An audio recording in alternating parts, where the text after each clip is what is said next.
it's Sherry Fishman. I am the chair of the Marketing Innovation Committee, and we are very excited to be hosting this virtual workshop today.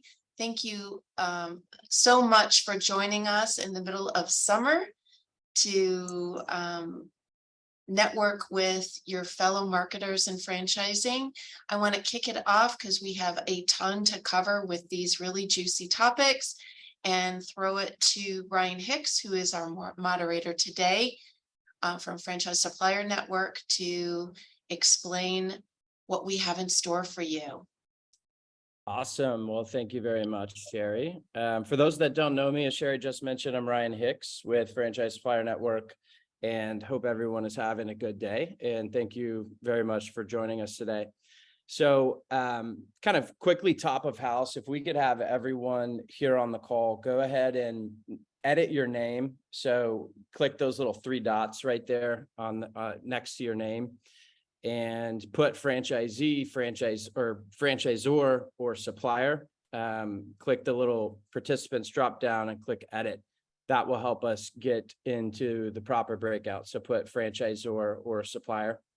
So the kind of the cadence of how the session will go for those that have not been on in past sessions. We are glad that you're here, but we have two topics for today. I will introduce those topics, and we'll introduce kind of the bigger picture, and then I'll talk about the first topic. Then we're going to go into breakout rooms. We'll have a 20-minute discussion and invite folks to experience share. We have facilitators. We are worthy facilitators.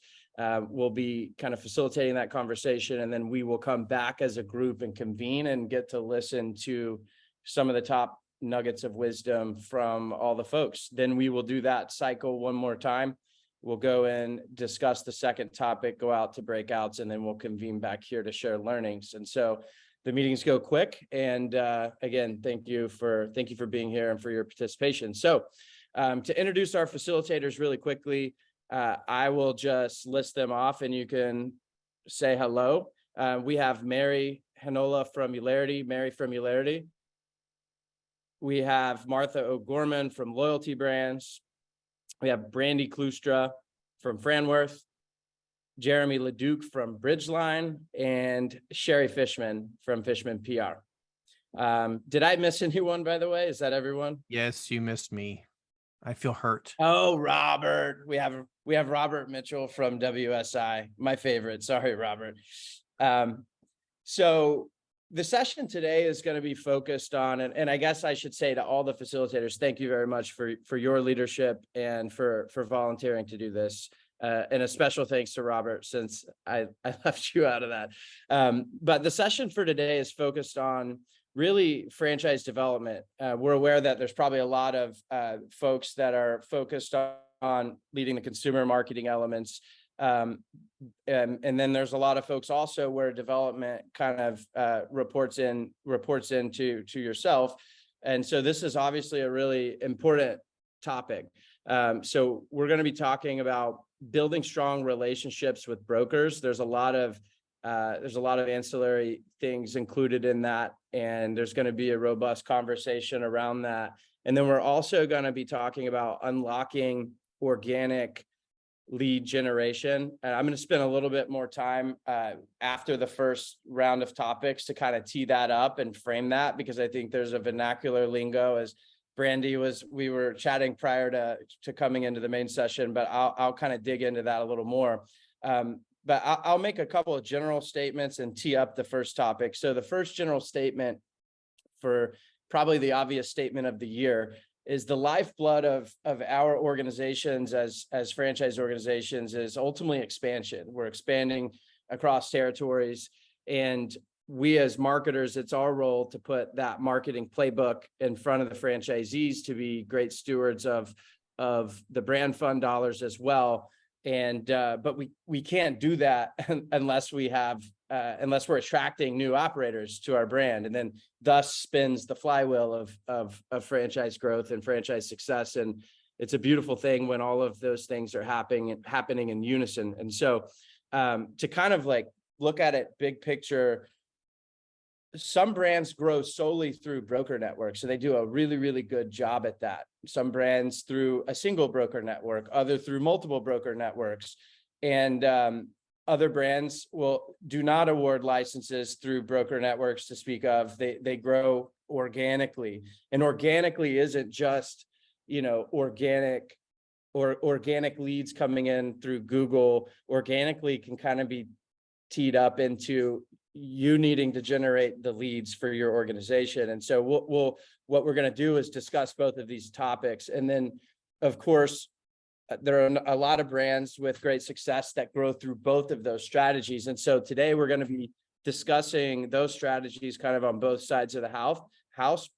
And so what I would encourage everybody here on this call, even if you fall in one of those camps, kind of 100% of your deals come through the broker networks, for example, or the inverse.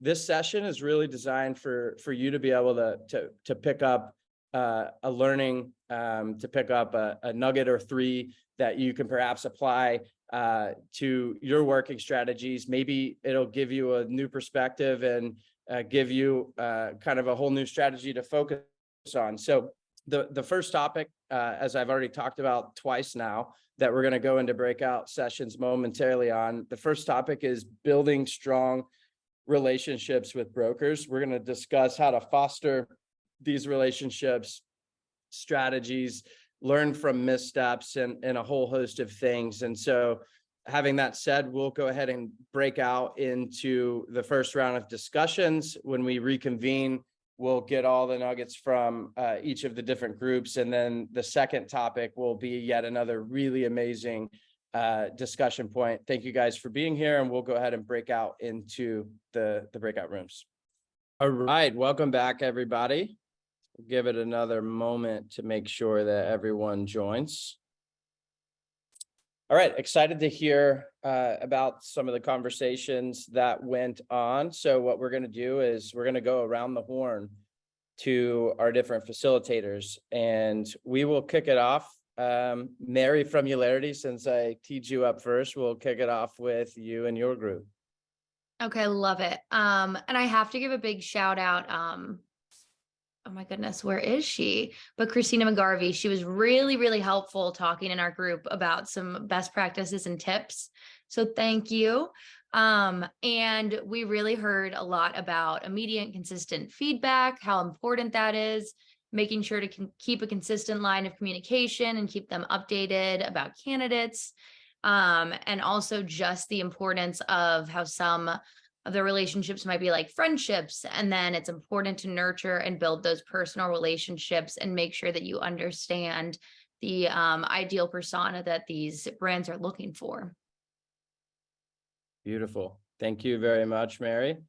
Let's move to Robert Mitchell, WSI. What say you about your group? Great contribution. Actually, we had a few new people to both their role in franchising and to the use of brokers. So it was a great opportunity for a couple people that had experience to share, even from a supplier perspective as well. Julia was the standalone. Julia, great job, from British Swim School, Director of Marketing. The basic premise, which a lot of people are aware of, but they don't actually do it, is staying consistent, top of mind awareness with these networks. Just because you signed up with them does not mean that they're going to have you in the back of their head all the time, because they have hundreds, if not 1,000 of different franchises to consider when presenting to their clients. So top of mind awareness on a monthly newsletter catered specifically for the broker network, designed also with the most frequently asked questions from the friend dev department, like what they experience. So having a newsletter that's tailored to that, and having deal announcements, both emailed and on the channels of social media, specifically LinkedIn and whatnot. So that's what Julia has been doing. And some of the other suggestions were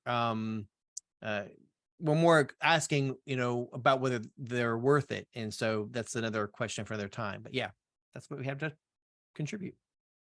Awesome. Thank you. Thank you, Robert. And we will move and get feedback from Martha O'Gorman from Loyalty Brands. Well, thanks, Ryan. We had a really good conversation about a lot of things about brokers, but I think the one that just really struck home to me was, connecting and staying connected. I think that in many cases, franchisors are like very concerned about the amount of money that they're spending with brokers.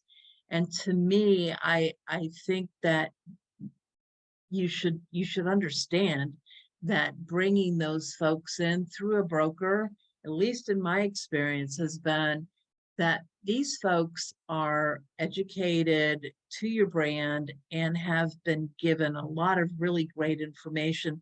And brokers are just a really great way to, to bring new people into your organization. The thing that I think I took away from it was that connecting one-to-one is such an important thing when it comes to selling, and we all struggle with sales and leads and the validity of the leads and what have you. And the one thing that I've seen in the last couple of months is the brokers that we're dealing with, even though they're associated with a broker network, they also have their own businesses. And they are, selling for those businesses, and then they're bringing out the, the commission, however they deal with it, with the different, franchises or whatever. So what I would suggest, and what I heard was, you should really be looking at how these folks who are selling for you as brokers, how are they doing it, and what are their methods of doing it. It's all very different. Everybody's different, and it's a very, very complicated yet very interesting way to sell a franchise. Thank you, Martha, for that feedback. And as I teed up at the top of the house, I think, for consumer, call it consumer marketers, and for folks that are on the call, that this falls under the purview of the development team. This is really valuable to be able to have this feedback. And I think the second round of topic discussions will be definitely more in our lane. Having said that, let's go to Brandon Klustrup with Franworth.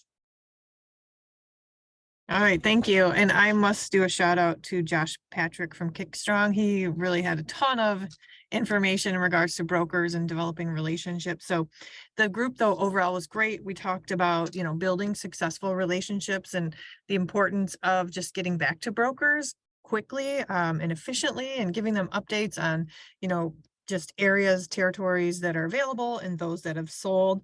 And of course, following up quickly with leads.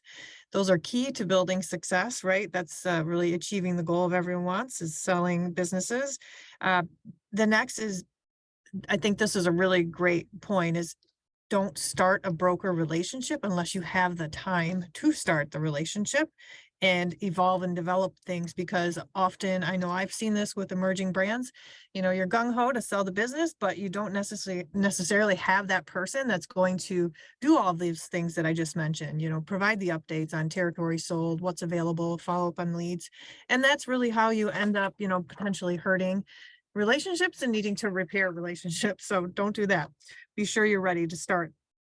The one other thing I think that was interesting that the group talked about is providing shout outs on social media to the brokers, those who have sold different locations. By all means, put a shout out there on your social media channel, celebrate them.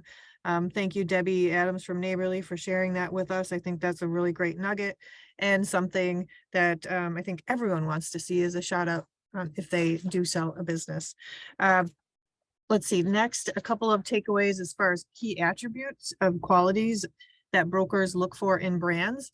So it really comes down to, communicating the updates, seeing them as an extension of your brand, providing them the most education possible on your brand so they're knowledgeable when they go to candidates to speak on, what are the value propositions and the reasons why you'd want to buy a business from your brand.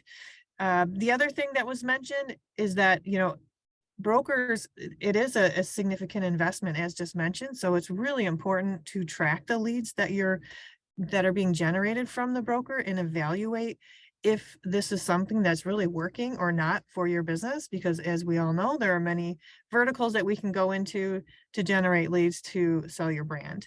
And then I could go on and on. We talked about a ton, but let's see. I think communication is key to success when it comes to working with brokers. That's it.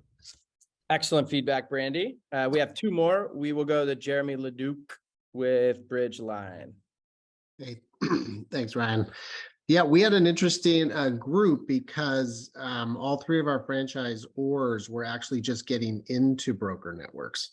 So we kind of started at the very front end. What are the pros and cons? And some of the things we were looking at was that, they can be expensive. However, they don't work for certain models, like if you're big on doing a lot of resales, or if you're a conversion model, they're not working. But interestingly, each of the franchisors were actually moving into brokers for various reasons. And I thought it was interesting to hear, some of the things they're doing as they break in. They're going out to the broker conventions, and they're sitting on roundtables so that they can actually hear and listen to the brokers talk. And they're meeting with the brokers, and they're getting to know them and trying to find who they like. And we even got right towards the end. We had gentlemen telling us, that they're actually doing role modeling with some of the brokers to try to figure out who to work, who to work with. So, but when they do work, a couple of the reasons was interesting. One gentleman was they're going international. And so although they haven't needed broker networks up to this point, that kind of expansion warranted having to come up with a reason. Okay, we got to figure out how to go international. And that's why brokers started to work there. And then a couple other things I thought was interesting is as you're breaking in under that, from that lens, if you don't have the experience sourcing good franchisees, the broker networks do, and they can also bring, other benefits like they may actually know more higher net worth candidates and candidates who might be interested in multiple locations. So, but it was a great discussion. That was everything. Awesome. Last but not least, let's go to Sherry Fishman. Sherry, how was your group? It was great. I have to say that it's hard to be at the end, but I'm going to try to kind of pull some nuggets that were different. What was different about our group, first of all, a shout out to Matt Kelton and shout out to Callie, who was about to ask a great question from Kitchen Solvers. I have to say that we did focus on what you do at the beginning, because we were trying to help Dubois from Color Me Mine make a decision on broker networks and getting into it from the very beginning. And I don't know if it really was talked about, which is budget. When you think about a broker network, you think about making sure that you diversify and it isn't broker only. That was a very good hack from Matt Kelton to make sure that you just don't have enough time to go back to what Brandy said, which is communication, making sure those relationships, which everything in franchising is built on relationships, are there, because it's not going to happen. And of course, really key that with any kind of relationship to work with a vendor, I should know, have that person, that designated person who works with brokers, who understands what kind of information they need to succeed and could be part of what they do to shout out back when they do a great job. So I love that. I kind of took from other people, there is one question that was looming about FSOs, but unfortunately we didn't get to it, but it was a really good question.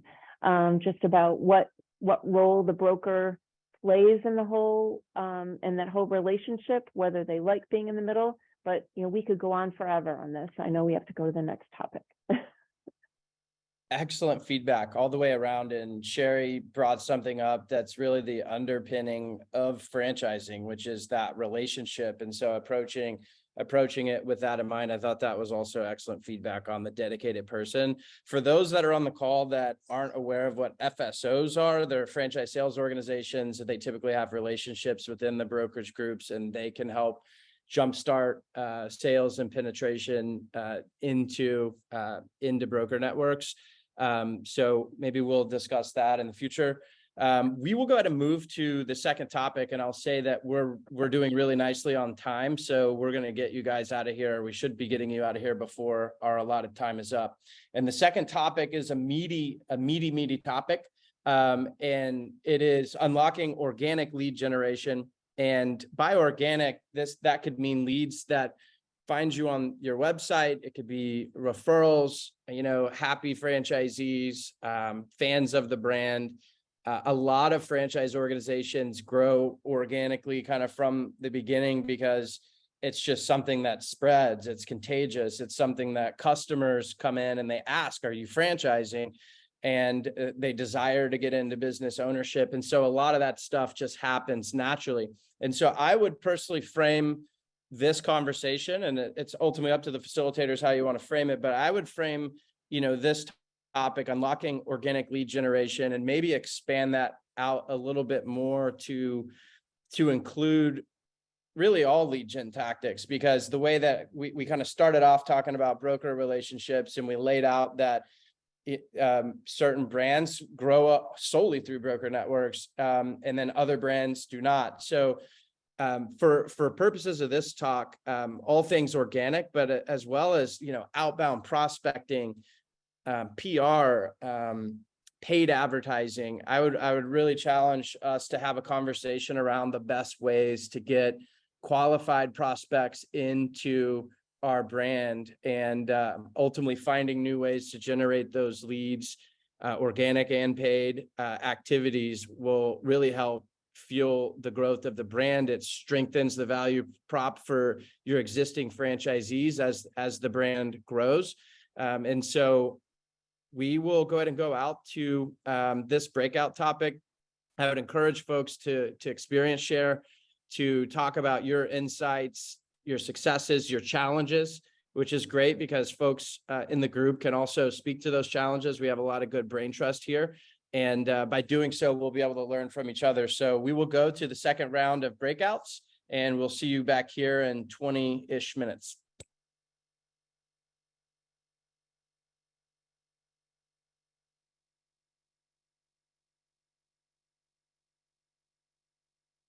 Recording.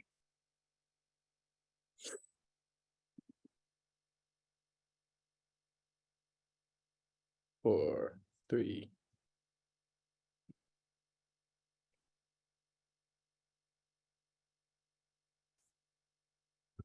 Welcome back, everybody. We will give it another moment to let everyone join.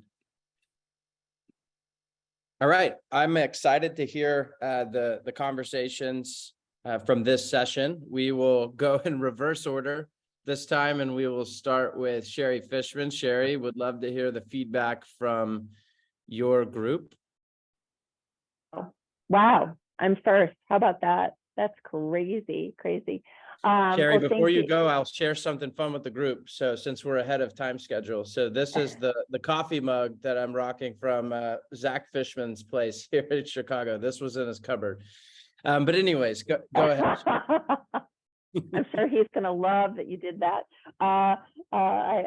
Anyways, let me go on just to say that I love this topic.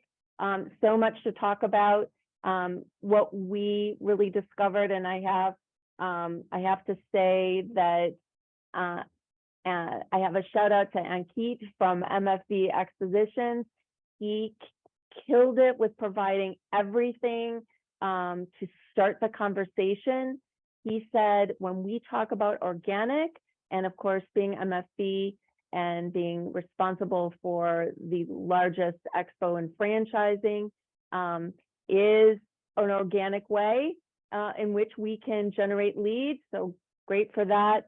That whenever you do, you play to win. How do you play to win? that you have a variety of ways in which you are gauging and trying to get that franchise prospect through organic. We talked about everything from organic social to we talked about paid. We talked about, it was very interesting, talking about the combination of paid social, of PR, of looking at all of these different ways in which we can get and find the right persona. But we did talk, which was very important, was yes, there are certain things that really rock and resonate and come to the top, like franchisee testimonials, the importance of video and content, and how we're kind of walking away from the written word and blogs. But the most important thing is the testing side, testing it and measuring it. So if you keep doing all these different organic ways in which you are trying to track and get prospective buyers and not measure it, then you're wasting your money. So that, I'm going to let everybody else talk. Excellent. That's really good feedback. And since you used the analogy and used the word getting everything rocking, and you talked about the mix between organic, social, and paid, it's kind of like if you imagine a band, you think of your lead singer, your lead guitarist, like those are the first things that come to mind. But the bass drum, the drummer and the bass is kind of like the foundation, and the interplay between paid and organic is oftentimes the organic channels is the validator for the paid channels. And so I really like that a lot. We will switch over to Jeremy Leduc, Bridgeline. All right. Thanks, Ryan. I want to play off of something you just said, which was everybody on the call certainly did have organic, social, and paid. I would say all three of those operating. But yeah, let me focus in on some of the nuggets I heard, which was a lot of fun, and we were just getting into AI, so we really need to do a whole session on just AI and how that's changing the world. We were just getting into that, but I think these are some great nuggets. We heard a bunch of LinkedIn activity from a social standpoint, and specifically Sue Bennett, she was mentioning that she'll actually talk about who she placed and talk about, why that person and who that person was. And I thought that was interesting, is just really getting granular with, like, who did I just place and tell me about them, because people want that kind of that insight. I heard a couple other nuggets, like, happy, satisfied franchisees. That's the real heavy lifting that has to happen within the organization. And I think that's obviously important to point out. I also heard Diego Ramirez talk about the fact that don't worry about coming right out with, saying what the total investment is and what net worth should be right up front, because that's going to save a lot of time in the long run. And he also mentioned that he mentioned the fact that if you're running ads on Meta, to make sure that you let them run long enough where Meta really understands those ads, because that may take a while. And that's a real great takeaway, is to just, if you're not seeing immediate results, within the first few weeks, keep going with it. We also talked with Jason from Wayback Burgers, and he talked about the fact that they're really building out content per persona. They're identifying every persona, and they're even putting up specific web pages per persona. And that they're doing a lot. This was really interesting. They're doing a lot of blog writing on keyword terms that you wouldn't normally think of. So they're obviously a burger restaurant, and one example is, a lot of folks type in, I want to franchise In-N-Out burgers. Well, In-N-Out isn't a franchise, but that's a keyword they can show up under, and they can get that traffic. Because obviously in this world, you can't show up for every keyword you want to. The real key is trying to find the ones that you can show up under, and then show up under those. And then I'll just give one more. We heard from somebody doing so they've started to do a lot of quizzing.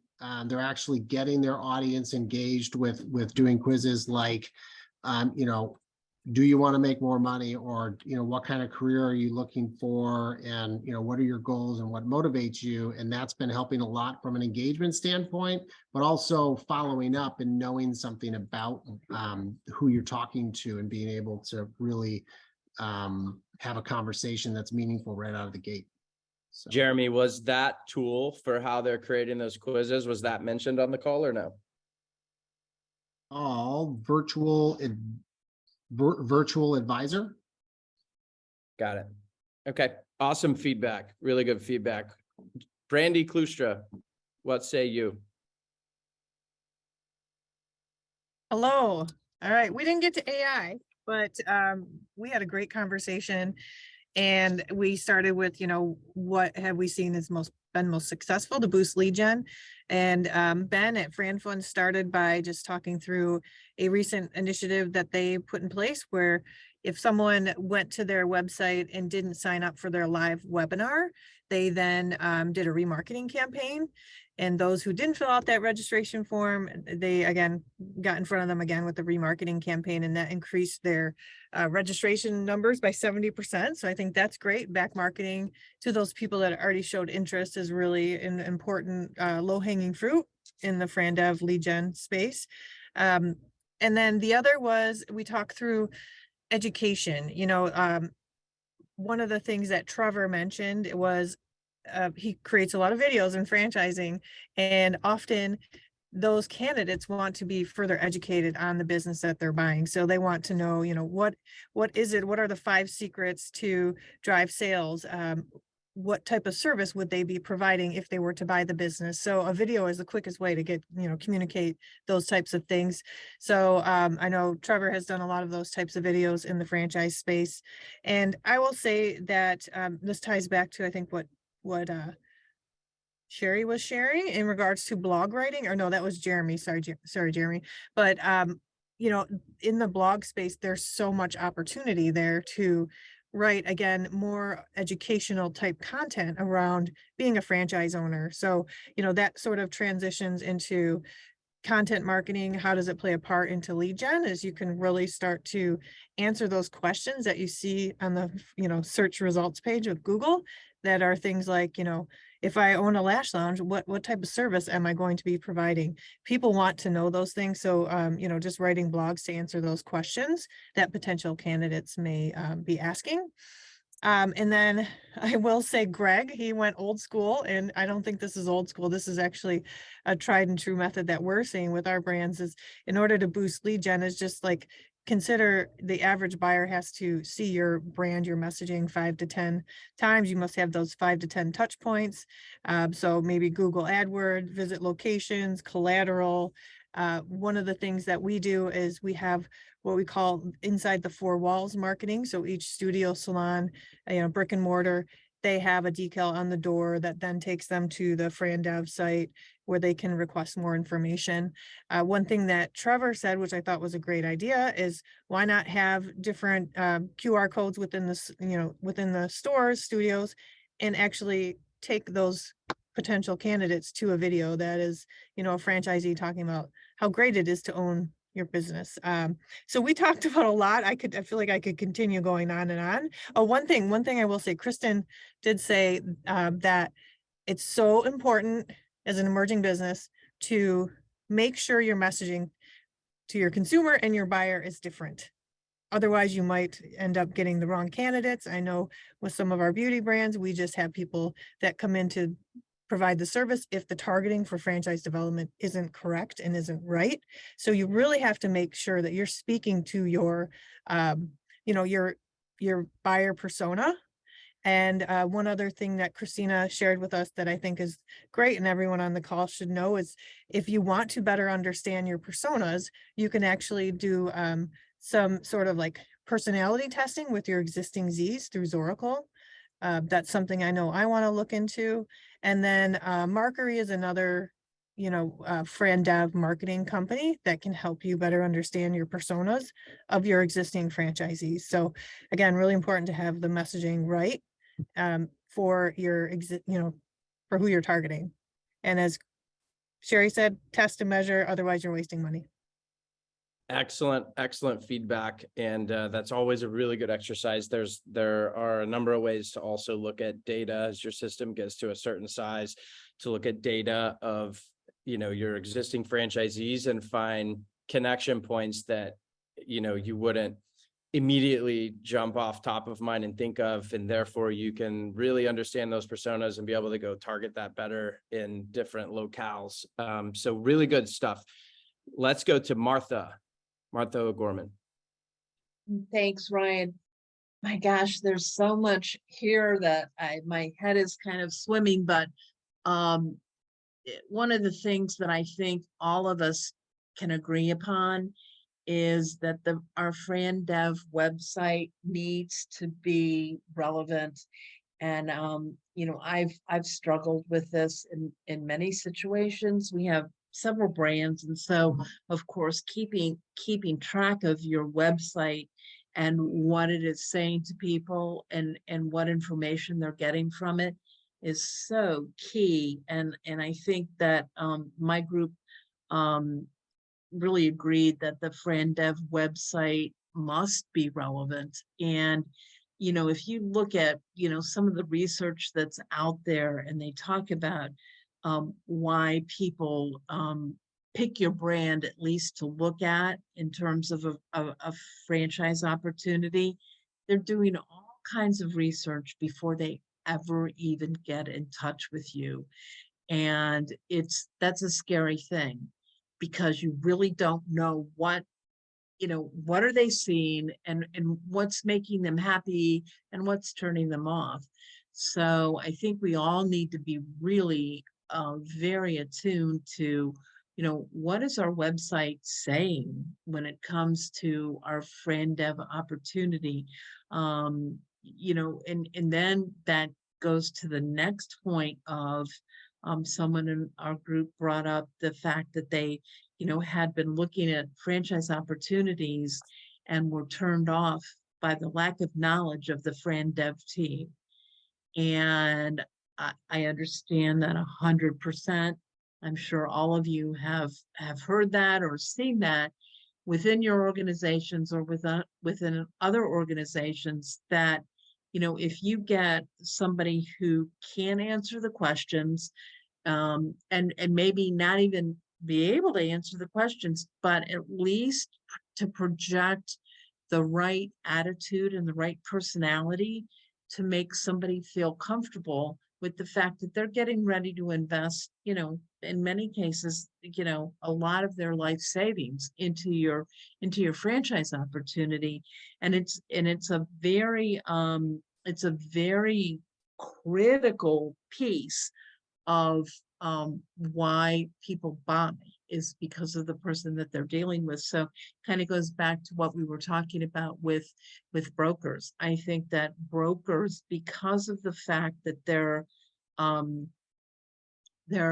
dependent on the sales and what they're telling people, is a really good opportunity. If you don't have a strong development team, that you may want to be looking at brokers to help you with that. And then finally, talking about personas, and we did talk a little bit about that.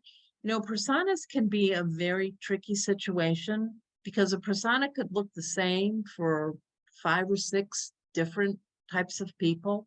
So you need to be careful that when you're laying a persona out there, that you make sure that you're showing the right situations. So money's important. Their family situation is important. So I think it's a good thing to make sure that you're not relying specifically on, you've got 10 personas. There's personas within personas within personas. And I think that we need to look at that, and again, rely on the fact that people are looking at your website before they ever come to you for information about your franchise development. So this has been really great, this whole conversation. Thank you, Martha. We have two more and then we will break. So we have Robert Mitchell from WSI. What say you from your group? Well, I have to say that Sherry's right. The struggle is real. When you're last, you have nothing to say. Thank you. No, all the good ideas have not been taken. I'm going to focus on AI because that came up in our topic, and it's something that I'm obviously intimately familiar with. If those who don't know, I'm the Chief AI Officer for WSI. If anybody's listening, you need to. IFA is doing a session this Thursday. It's a second in a 3-part series on AI. That you'll want to be a part of this time. If you were at the last one, it was very generic. This one's gonna be much more use case specific in franchising. So definitely tune in. I'm not doing it. Our president is doing it, Dan Moynihan. But regarding this particular topic at hand, a couple of things I think it's worth talking about. Keyword search is going away. There's a paradigm shift in Google. Now I'm not Chicken Little. I'm just saying that there's signs out there. And what I'm saying by this is going to be intent-based searching. So why is that important? That's important because you're not going to be able to just lay on the keywords that you know to be working in your organization. You're going to need to have to create the intent, like your content's going to have to align with what the user is Googling. Okay. The SG, search generative experience. Now, why I'm saying all this is that you can then use AI to preload this. Okay. So my suggestion, and what came up on the call as well in the room, is that you can use artificial intelligence to create a list of keywords based on your brand. Those keywords then can be used to generate blog topics. Those blog topics can then be used to create the actual blog post. You can create 50, 100 different blog posts, throw them on the website. Whether they're right or wrong, it's not the point. The point is, again, this is one strategy, and one method to use AI. The point is to get more content that's going to make your keyword purchase, your paid searches, more relevant, okay? Which also allows your organic to raise up. Why I'm saying all this is how AI is going to be used by lots of franchisors in the future.